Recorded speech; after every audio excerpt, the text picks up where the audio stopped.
Greetings all. Thank you for being here. I appreciate all the time you take out of your day to come and visit these videos.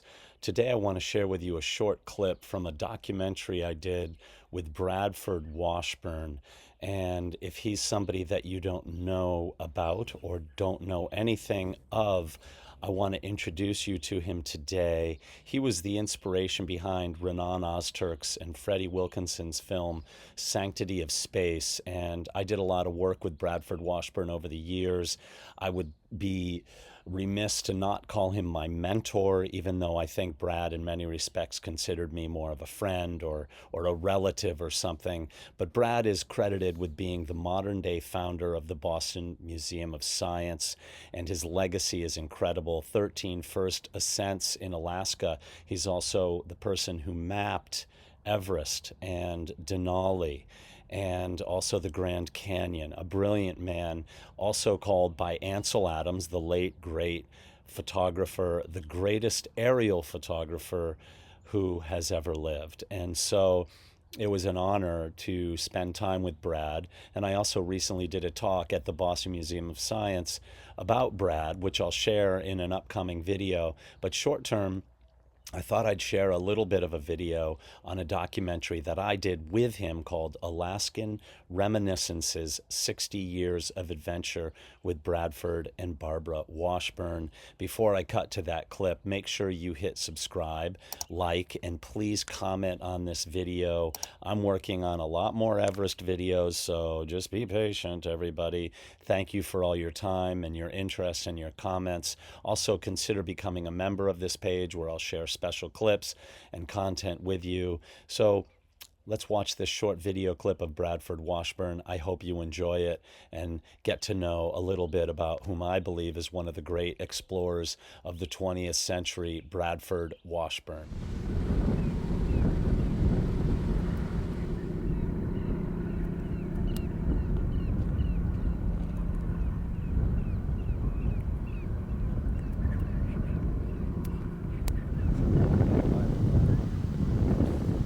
What are you climbing?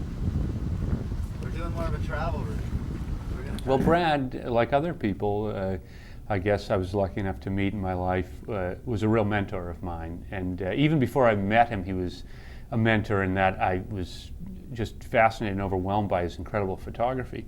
And I think he had the same influence on many climbers. Those amazing black and white photograph images that he produced inspired us all to go and climb. I mean, that's often what is the first real draw in the mountains, is a picture of a mountain. Never man to waste time, as we all know. When he saw something he liked or that was important, he got right to it. He wrote it right then, and yeah, it's good not to procrastinate in life. So, The thing that I really enjoyed very, very much throughout my life, particularly after I got old enough so I wasn't doing these wonderful climbs myself. And that was that I would write articles in the American Alpine Journal of one or two routes that I thought hadn't been climbed, and sort of doing up, put the route on a picture, and then Ad Carter, the editor of the journal, would print them, and then I'd just sort of sit and wait and see how they did it. And I've had a lot of fun out of that. Among all the HMC climbers, Harvard Mountaineering Club climbers in the early 60s, my group, I was the one who really took on Alaska as my playground. I went there 13 years in a row on expeditions. And so that after Brad had told us to climb the Wickersham Wall, it was completely logical to go to his fabulous collection of pictures to look for subsequent challenges.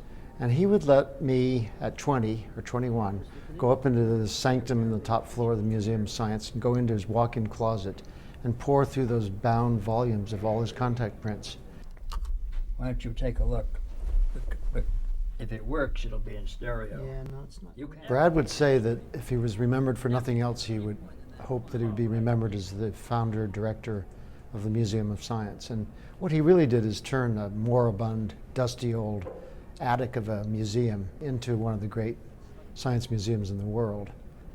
I mean, it would have been enough to ensure a glorious career, to have done what he did with the Museum of Science. That was a phenomenal job. But he was also, I believe, the greatest climber in Alaskan history. And the greatness is that he, after his first few expeditions, which were failures, he never had a failure. Every mountain he set out to climb, he climbed. Nobody else has a record like that. And every one except McKinley was a first ascent. Plus he pioneered the West Buttress on McKinley. He was also, I think, one of the two greatest mountain photographers of all time, with Vittorio Sella. And he was one of the great map makers, and really, in a true sense, an explorer. Don't you think this is setting a bad example for the kids who want to play on Mount Everest? You know, Brad always said he really wanted to climb Mount Everest, but he never had a chance to, because it was basically closed during both Nepal and Tibet were closed during the 40s, and of course the war was going on. Brad stuck to Alaska and the Yukon. Well, if you're still with me, you can see over my head is a hummingbird feeder.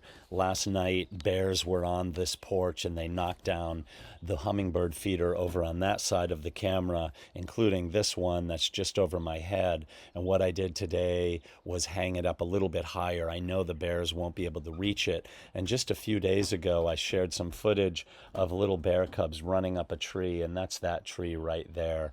So, yeah, we're in the wilderness here.